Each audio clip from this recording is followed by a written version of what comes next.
This is Bazaar Morning Call. Broadcasting live from the CNBC-TV18 Motilal Oswal studios in Mumbai.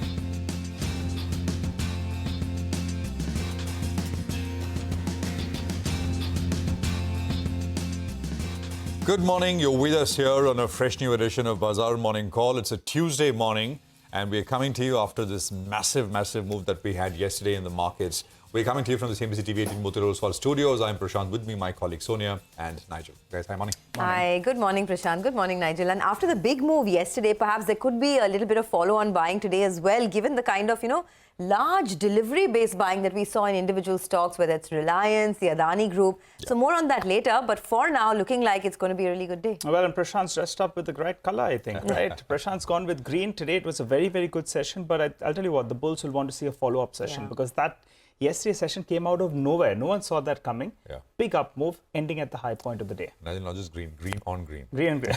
So, I thought you were going to start by saying that looking just like a... Oh, wow. not me, the market. All right, well, let us quickly tell you what you need to know as we begin another trading session. We got, the 400-point move on the Nifty, right? So we were expecting a bounce, and we were talking about this yesterday, and we thought, well, the market perhaps will get to about 21,640-ish kind of levels, which is where the 20-day moving average for the Nifty gets to. But where it was almost a 1% open, and then another near 1% kind of a gain. So it was a trending day and a stellar kind of rally. Now, the point is, institutional flows do not fully explain the 400-point move that we had yesterday, right? And because if you look at the cash market data, you got FIIs who bought only about 110 odd crores or so, and domestic investors bought about 3,200 crores. A 400-point massive move, it's not explained by that. So could it be short covering? It's got to be a little bit of short covering as well. But the fact is that, for example, yesterday we were saying that how FIs were net short about 1 lakh plus contracts. The number has not changed in a very dramatic... I didn't look at the exact numbers. Maybe Nigel will talk about that. But the fact is it's not really moved all that much in terms of, a big covering in a single day or anything of that sort. So that makes you wonder, where that massive kind of move coming from? Maybe HNIs, non-institutional investors, big participants as well. Now, this is being backed up by what we saw overnight in the US market. And it's amazing, right? In India, we got almost a 2-week correction. If you can call it a correction, you got a pullback. In the US, you've not had a correction. 3 months now, the market's been going strong. And it surged to a new record high last night, 0.75% higher on the S&P. The Nasdaq was up about 1.12%. The 10-year yield, which had been inching up a little bit, that pulled back about 6 basis points. We're now about 4.08 in the 10-year. You've got, oil prices, which have also cooled off. They hit almost 84, and we're at about 82.5 odd dollars, which is also, good news in that sense. We get the FOMC decision day after, we get tomorrow evening, essentially, and we react to it, on the day of the budget, which is Thursday morning. The point is this, and could this also be maybe putting the market's mind at ease, especially in the US, which is, if you look at the latest PCE, the inflation data, which the Fed looks at closely, that came in at 2%. You look at the latest GDP data, the real GDP growth was about 3.3%. So you got GDP beating expectations and inflation, which is exactly at where the Fed wants it to be. It doesn't get sweeter than this, right? It's called basically what you describe as Goldilocks. The question, of course, is can this Goldilocks last? Will some indicators on labor market, etc., indicating that the economy is slowing, layoffs, etc., from big companies in the US are increasing. But for now, as we go into this Fed meeting, expectations are that they will hold rates. They will say we're in no hurry to cut rates, but they'll also remove language which indicates that they're still still go ahead with a hiking bias. So no hikes, but they will sort of also cut in a gradual, and there is no hurry towards that. That's the key expectation out there. Okay, let me just quickly run you through the levels here. So the Nifty, it crossed, not just as I said, it took out multiple resistances. The 20-day went mid-afternoon, and then we kind of also closed above or just under the 61.8% retracement of the fall that we've seen, which is 21,747. The day's high was above this.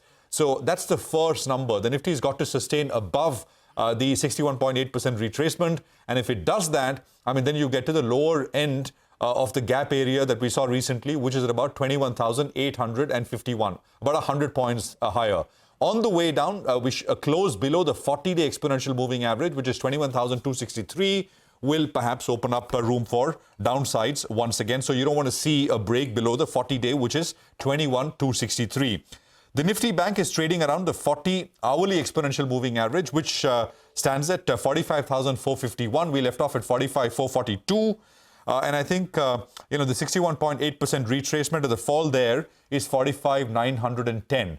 Again, that's not very far away, right? It's about 1.2 odd percent away from where we left off yesterday. And on the Nifty Bank, we should sort of be mindful that we don't see a break below the low of 44,429, which perhaps opens up more downsides once again. I mean, banks are clearly the laggard. They're not the leader. The leadership, of course, is coming through in PSUs and newer stocks like Reliance, which rallied about 7% yesterday. I think the GIFT Nifty is indicating a strong gap up, another 100-odd points, and that gets you straight to that lower end of the gap area that I was talking about, 21,850-ish or so. So I think, you're going to start there. Should you chase this move higher? I would say absolutely not. You got big events. You got the budget, which is lined up. Maybe it'll not throw anything up. You got the FOMC, which is lined up. And of course, also the fact that you'd be sitting with 500 points as of 9:15 this morning in just two sessions, not just two sessions, one session and one open. So, I mean, those are big gains to digest. So hold off. And maybe the market will give you chances to buy a pullback later in the week. Sonia. Okay, I think you summed it up, wrapped it up, covered everything. So I'm just going to talk about a few stocks that are in focus, right? There was large delivery-based buying yesterday. In fact, large buying from domestic institutions yesterday. So let's just put the focus on that because clearly this market is smelling something. DII has bought 3,200 crores in the cash markets in one trading session. And Reliance was really the stock of yesterday. So it saw delivery volumes of 1,400 crores in one trading session. It surged 7% to hit a record high. So that's going to be, once again in focus.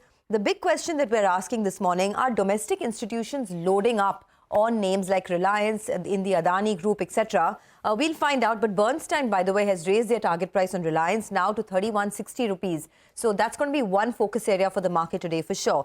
The other focus area is the Adani Group stocks. And, in just minutes from now, we'll have the analyst from Cantor Fitzgerald to talk about why they're so overweight on Adani Group stocks.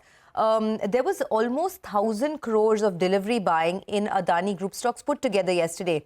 Adani Enterprises, ports, power, as well as energy. So keep tracking those stocks as well. A couple of more numbers that came through. I mean, there were many, but what stood out for me, one, of course, was, Bajaj Finance. The earnings beat estimates. The asset quality was stable this time around. So I'll watch that very closely. The other one was ITC on the other end of the spectrum. Soft quarter, muted performance in the cigarette business. So maybe that could drag sentiment in the entire FMCG space. It's a big day of earnings today. There's Dr. Reddy's, L&T, Bajaj Finserv, KPIT Technology and SRF that comes out with numbers. I'm watching KPIT Technologies very closely because in the last 1 week, the stock has been under a lot of pressure. So it's going into its earnings with very low expectations. But what comes out of the earnings today, we'll get to know. But that's one, stock I'm watching very closely. And of course, the Adani Group stocks are in focus after the big buying we saw yesterday. But what are you tracking this morning? Well, the bulls will be looking for an encore, Sonia, post yesterday's big session. And a lot of technical levels got taken out. And we know that the cues for this week as well, there are plenty of big cues out there. And people saying, well, the January series wasn't great. I'll tell you what, on the first day of the February series, we almost made up the entire 350, 400 points of what we lost in the January series. And those levels should come up for you on the screen. Well, in terms of the three big triggers that we're looking at the outcome of the FOMC meet. That's known. We have the budget 2024. But the geopolitical issues, that's coming back into play. And I'm getting a little bit worried on that front because the soundbites coming out, with regard to reports on the US president, the US Secretary of State as well, Blinken, the soundbites are coming out in very great. So we'll just keep an eye on the geopolitical issues as well. And hopefully, for the good of everyone, it doesn't escalate out there. What happened yesterday then? What played out? We said that there weren't any big FI flows coming in. There was no FI selling, which was good. And the second factor that played out was that there was Nifty Bank that came in for a bout of short covering. And that number perfectly ties in with what the FIs did on index futures because they covered 5,000 short contracts. They added close to 5,000 long contracts. So there was a swing factor of close to 10,000 contracts. Mind you, they still remain net short with close to 100,000 contracts on the short side, which isn't such a bad thing. You'll want the FIs to be net short, try to get in some good news and get them squeezed out. That's what played out yesterday as well. On the option side, well, you have the 21,600, 21,500, 21,700 put. All of them saw a fair bit of open interest build up. And that's why the PCR moved to around 1.2, which brings us to the levels. Near term, support will be the resistance, which is the 20 DMA. Options data suggests that we have that, 21,400, 21,500. I say this because the highest open interest is at the 21,500 put. And resistance is in that vicinity of around 21,950 to around 22,000. Nifty Bank took out crucial levels. Remember, took support at around the 200 DMA. And yesterday took out the 100 DMA as well. So in the near term, that becomes a bit of a support zone. The GIFT Nifty suggesting a gap up. Going by yesterday's session, you'll have to say that the momentum is now with the bulls, with 21,500 as a near-term support level. In terms of stocks, PSU theme is playing out very, very well. And ONGC is a stock that did very, very well yesterday. Crude oil prices have been spiking up. The stock that volumes as well will come out there. So the stock made a 6-7-year high yesterday. It decisively conquered the 20 DMA. And there was some short covering backed by delivery-based buying. So I'll be keeping an eye out on that one even today. Okay, well, lots to talk about in the next 2.5 hours. So a lot of these stocks will definitely be on our radar. But I'm looking forward to the discussion with Cantor Fitzgerald in just minutes from now. So we'll come to that in a bit. In the meantime, here's what you'll get to see on the show. Rhythm Desai of Morgan Stanley says the early trends suggest an earnings beat on our analyst estimates led by higher than anticipated margin expansion. He says the market, as evidenced by price reaction, remains cautious as earnings beat ratio declines. He adds broad market earnings outperform the narrow market so far. He says ex-oil PSUs year-on-year revenue and net profit growth rates were 9% and 23% respectively, with the margin expansion of 148 basis points. Okay, let's get you some money market views now. Abhishek Goenka of IFA Global says markets have paired expectations of rate cuts by the Fed to some extent. He says markets will recalibrate their hopes based on the tone of the Fed policy tomorrow. Goes on to add, US yields have inched higher and dollar has firmed a little bit. Meanwhile, rupee has been extremely steady in the 83 to 83.2 to a dollar range. He says it has outperformed its Asian peers in January so far.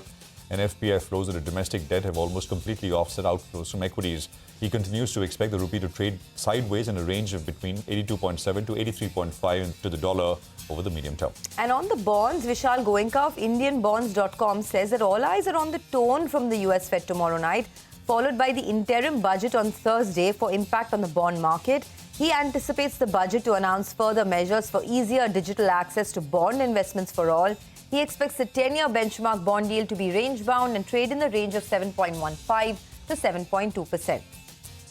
Well, we've got a lot of stock-specific action tracked for you. We get to that in just a bit, but for the time being, we run you through the list. We're looking at Bajaj Finance, Marico, Novoco, you have Petronet LNG, and Orchid Pharma. All of them will be reacting to positive news flow, while we're split down the middle in terms of stocks that will be reacting to negative news flow. 5 of them: ITC, NTPC, Pyramid Enterprises, Vodafone Idea, and RR Kabel.